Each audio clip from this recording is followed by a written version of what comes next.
الرحمن الرحيم نحمده ونصلي على رسوله الكريم أما بعد فأعوذ بالله من الشيطان الرجيم بسم الله الرحمن الرحيم يا أيها الذين آمنوا كتب عليكم الصيام كما كتب على الذين من قبلكم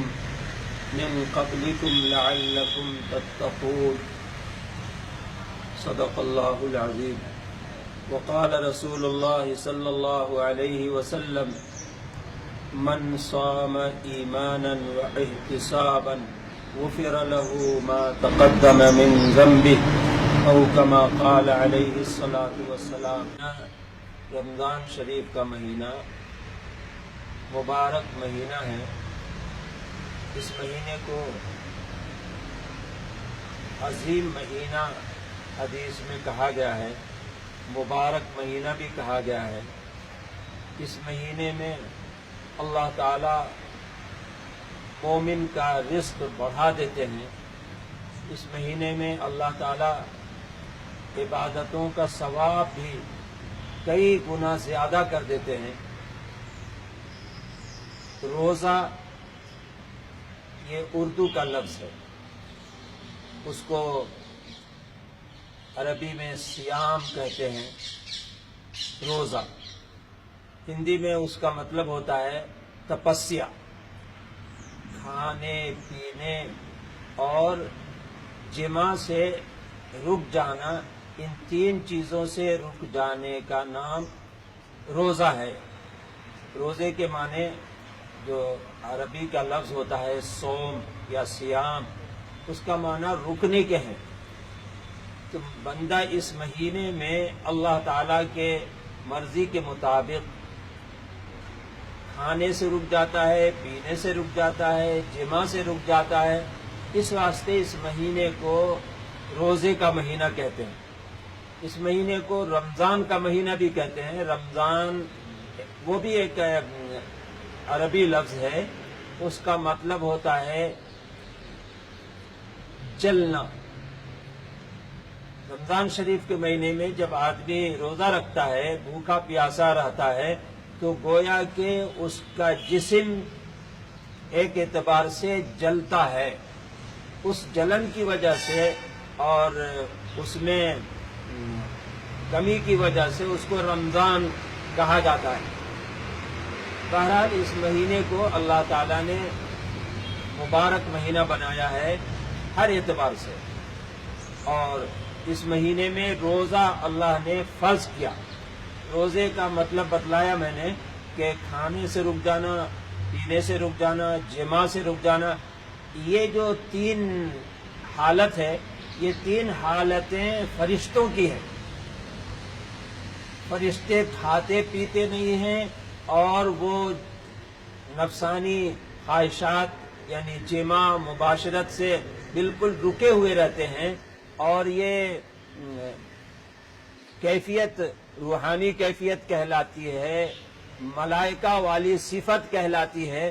تو اس صفت کی وجہ سے اللہ تبارک و تعالی اس مہینے میں برکت رکھا ہے، اور برکت ایسی رکھی ہے کہ جس طرف دیکھو برکت ہی برکت سمجھ میں آتی ہے۔ چنانچہ اس مہینے میں مسلمان کے رزق میں، اس کی کمائی میں اور اس کے کاروبار میں اللہ تعالیٰ بڑی برکت عطا فرماتے ہیں۔ اور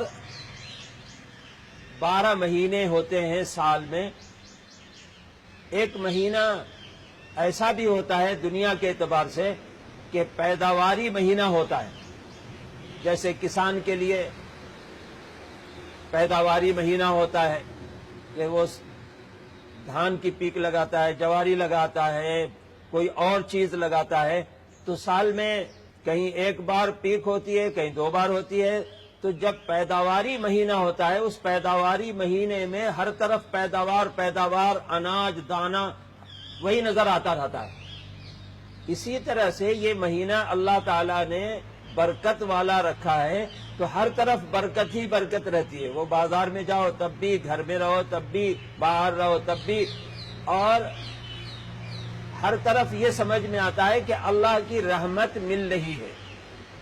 یہ روزے ایک طرف تو کھانے پینے سے جماع سے روک دیا جاتا ہے، مگر اس روکنے سے انسان کی روحانیت ترقی کرتی ہے، انسانیت بڑھتی ہے، انسان کے اندر تقوی پرہیزگاری آتی ہے.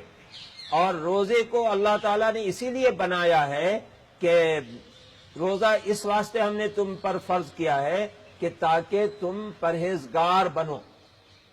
انسان دنیا کے اندر زندگی گزارتے گزارتے یہاں کے مسائل، یہاں کے جھمیلے، یہاں کی پریشانیوں میں گندا ہو جاتا ہے.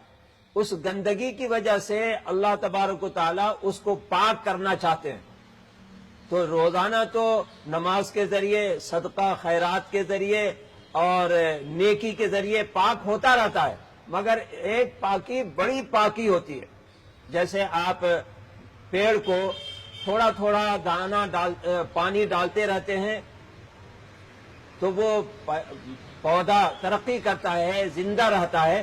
لیکن جب بارش ہوتی ہے اس پودے کے اوپر تو وہ پودا اتنا ہرا بھرا ہو جاتا ہے، ایسا لہلہاتا ہے، ایسی اس کے لیے جان آ جاتی ہے کہ ہم آپ مہینوں پانی ڈالیں تو اس سے وہ لہلہاہٹ نہیں آتی، اس سے وہ سرسبزی، وہ شادابی نہیں آتی جتنا بارش کے پانی سے شادابی آتی ہے. تو اسی طرح سے انسان جب گندا ہو جاتا ہے، انسان کے اخلاق برے ہو جاتے ہیں، انسان کے خیالات برے ہو جاتے ہیں اور لوگوں سے دوری ہو جاتی ہے، شیطان کے نرغے میں رہتا ہے اور شیطان جیسے حالات اس کے اندر آ جاتے ہیں، تو اللہ تعالیٰ اس مہینے میں اس کو طرح طرح کی عبادتوں کا شوق دے دیتے ہیں. روزہ بھی رکھتا ہے وہی، نماز بھی وہی پڑھتا ہے، قرآن کی تلاوت وہی کرتا ہے، صدقہ خیرات وہی کرتا ہے، غریبوں اور مسکینوں بے کسوں کے ساتھ وہی ہمدردی بھی کرتا ہے، ان کی مدد بھی کرتا ہے اور اللہ سے اپنے گناہوں کی معافی بھی مانگتا ہے. تو یہ تمام چیزیں مل ملا کر اس کے لیے گویا کہ ایک بارش کے موافق ہوتا ہے. اور پیداواری مہینہ جس طرح سے لوگوں کو اناج بھرپور دیتا ہے، تو یہ مہینہ بھی اللہ تعالیٰ نے برکتوں کے واسطے اور عبادتوں کے ثواب کے واسطے ایسا وسیع بنا دیا کہ تھوڑی عبادت پر زیادہ ثواب ملتا ہے، تھوڑی عبادت پر زیادہ ثواب ملتا ہے. اس عبادت کی وجہ سے اللہ تعالیٰ بندے کو پاک بناتے ہیں، مقدس بنا دیتے ہیں. اس کے اندر ایسی پاکیزگی آ جاتی ہے جیسے ہم گاڑیوں کا مرمت کرواتے ہیں، اوور وائلنگ کراتے ہیں. گاڑی جب اوور وائلنگ ہو جاتی ہے تو گاڑی کا پک اپ بڑھ جاتا ہے، اس کا وہ اسموتھ ہو جاتی ہے اور اس کی سروس بھی بڑھ جاتی ہے.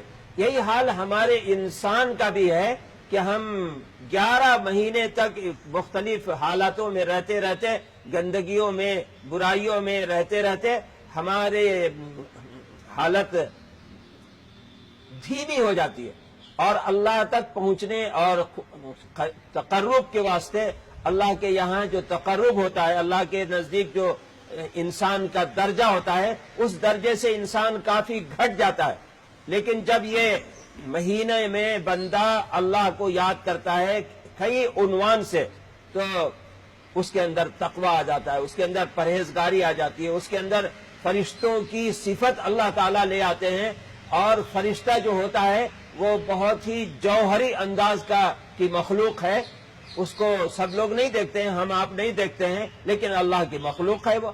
تو اس کے اندر انسان کو اللہ تعالیٰ اپنا مقرب بنانے کے واسطے اور اپنے ہمارے مسائل کو حل کروانے کے واسطے اللہ تعالیٰ نے یہ مہینہ رکھا ہے. اور اس مہینے کا ہمیں بھرپور استقبال بھی کرنا چاہیے اور اس مہینے میں عبادتیں کر کے، روزے رکھ کے اور دوسری عبادتیں کر کے، دوسرے خیر اور اعمال صالحہ اختیار کر کے ہم لوگوں کو اپنے اندر تقوی کی سطح کو، تقوی کے لیول کو بڑھانا چاہیے. یہی ہماری گزارش ہے آپ حضرات سے رمضان کا پیام، رمضان کا میسج یہی ہے کہ انسان متقی بنے، انسان پاکیزہ بنے، انسان با اخلاق بنے، انسان لوگوں کا ہمدرد ہو۔ چنانچہ حدیث میں آتا ہے کہ یہ مہینہ صبر کا مہینہ ہے، یہ مہینہ مواسات، غمخواری کا مہینہ ہے، غریبوں اور بے کسوں کے ساتھ غمخواری اور ہمدردی کا مہینہ ہے۔ تو اس لحاظ سے ہم لوگوں کو زندگی گزارنی چاہیے اور غمخواری کا مظاہرہ کرنا چاہیے، صبر کرنا چاہیے۔ اللہ تعالی ہمیں آپ کو عمل کی توفیق عطا فرمائے۔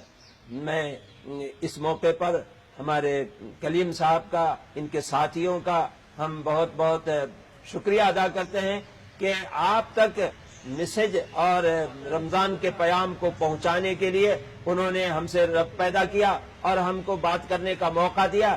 یہ ان کا ایک اچھا عمل ہے اور اس کے وجہ سے اللہ تعالیٰ ان کی زندگیوں میں بھی خیر کو لائے اور اللہ تعالیٰ ان کو بھی نیک بنائے اور ان کے صلاح و فلاح کو جو ہے اللہ تعالیٰ کامیاب فرمائے۔ وآخر دعوانا ان الحمد للہ رب العالمین۔